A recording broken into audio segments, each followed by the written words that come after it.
yun guys, so Pimaya yung kanyang ano, account. So doon pa lang, doon na ako. Sige. So guys, ano, good afternoon. So ito meron ako dito napansin sa ano na to, booking na to. Na-accept ko kasi siya. Kasi ito, naglilipahan na naman yung mga ano, yung mga second to first drop off. So ito, yung first drop off niya 7-Eleven. First pick up pala, sorry. So first pick up niya 7-Eleven. Nagtataka na ako. Tapos nag-PM siya sa akin. Sabi niya, may papakita daw akong barcode sa cashier. So ano nga, sabi ko parang iba. Pero ngayon itatry natin kung ano yung laman ng barcode na sinasabi niya. Duda ako eh. Sabi ko parang iba to eh. Hirap yung ganito guys. Check natin kung ano yung barcode.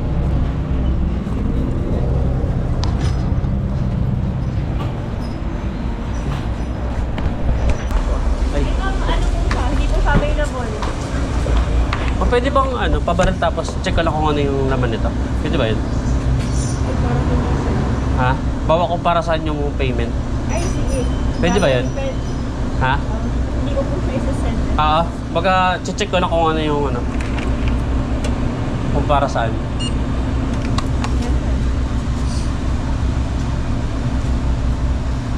Pimaya?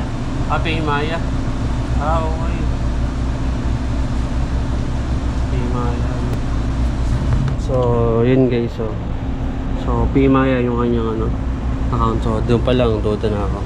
Sige ma'am, cancel mo na pa. Thank you pa. So, yun, di ba?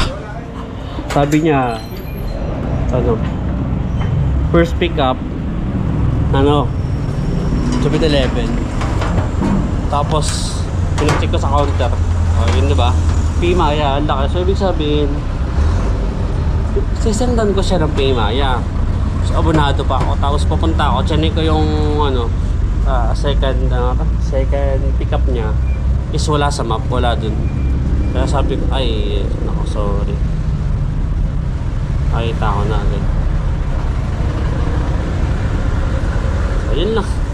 So, ingat kayo guys. So, check na. Tatawagan ko ngayon. So, yun guys. Puntik na ako mas kamoy eh. Diba?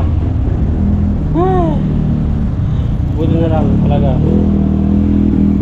Yun guys. So, yun. Ingat kayo sa pag-accept ng booking na ano, COD. Second, first drop off. Grabe. First pick up. Saan nangyari yun? So, talamak na rin pala dito sa Lucena. Hirap talaga mag-accept na ano, pag ano, mga pabili. Grabe. Yun guys. Yun yung booking. Yan. Kasi ito guys, yung first pick up niya, ay second pick up niya kasi, wala dun. Pinuntahan ko na to eh. Wala dun. Kasi wala naman talagang Digimit dun sa ano eh, sa location na yun. Nandun lang eh, ano eh, parang bakante lote. Sabi ko, oy, wala no, doon na ako. Tapos itong address niya, mali talaga siya. Kasi nakita ko na rin sa map eh. Mali yung sunod niyang address eh. Oh my god, muntik na. So yun lang guys, ingat kayo. So yun guys no, so ma-advise ko lang talaga pagka na sa mga kapwa ko lalamove niyan. So medyo ingat talaga tayo sa pag-accept ng mga booking na gano'n na grabe, sabi ko huntik na ako, buti na lang pumasok sa utak ko yung napapanood ko sa vlog na ano daw, yung first pick up talaga niya 7-Eleven, tapos second pick up niya yung ano, ganto ganyan. Eh buti na lang dumiretso na agad ako ng second pick up. Tapos nakita ko dito, wala dito yung ano, wala dito yung ano, yung pick up na sinasabi niya ng establishment. Sabi ko, hello. Kaya sabi ko, tumawag siya, kaya pala siya nangungulit sa akin na nasa na daw ako, bakit daw ang tagal ko. Sabi ko, grabe no, sabi ko, buti na lang talaga siguro sinadya ng pagkakataon na pumunta muna ako doon sa second pick up. Tapos pagbalik ko, punta raw ako sa first pick up. Sabi niya, sir, nandito na ako sa first pick up. Sabi niya, oh, nandiyan, nakatamin sa 7-Eleven. Oh, hala, 7-Eleven pala yun. Kaya sabi ko, nagtaka na ako. Sabi ko, sir, ano po yung gagawin niyo sa 7-Eleven? Sabi niya may sisend daw siyang na barcode. Tapos ipakita ko doon sa counter. Tapos bayaran ko daw yun. Tapos yun daw yung bayad niya sa in-order niya na wheelchair. Sabi ko, di, pinacheck ko lang. Ang ginawa ko doon, pinacheck ko. Sabi ko sa kanya, ma'am, pacheck naman po nito kung para saan po itong barcode na ito. Chinek ko. Sabi niya, sir, sa ano, sa Paymaya. Hala, baka Paymaya. Kung bayad niya yun sa wheelchair, tapos sa Digimed, ibig sabihin nito, dapat may official receipt. Kung ganun. Kaya sabi ko, ay sige ma'am, okay po, thank you po. Paansa na lang po nung ano, ng barcode. Sige, pinansel na. Di ano, nangungulit siya ulit. Sabi ko, wala.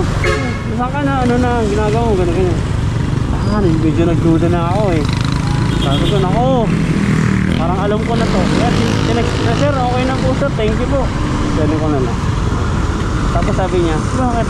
Nagdududo ka ba? Sabi niya, pinagbibintangan mo ba ako?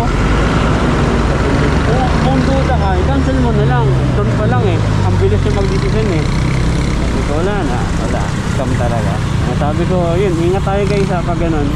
Yung mga ganun buhay na 7-Eleven, may ipapabayad. Ako po, ang hirap ng ganun. Sabi ko, siyempre ako, first time ko lang maka-encounter ng ganun. Buti talaga, malaking ano din. Malaking factor din talaga na napapanood ko siya sa mga vlog na ganun, mga kapwa ko lalamove. Pero ang laking bagay nito kasi nagkakaroon tayo ng ano, ng knowledge sa mga nangyayari.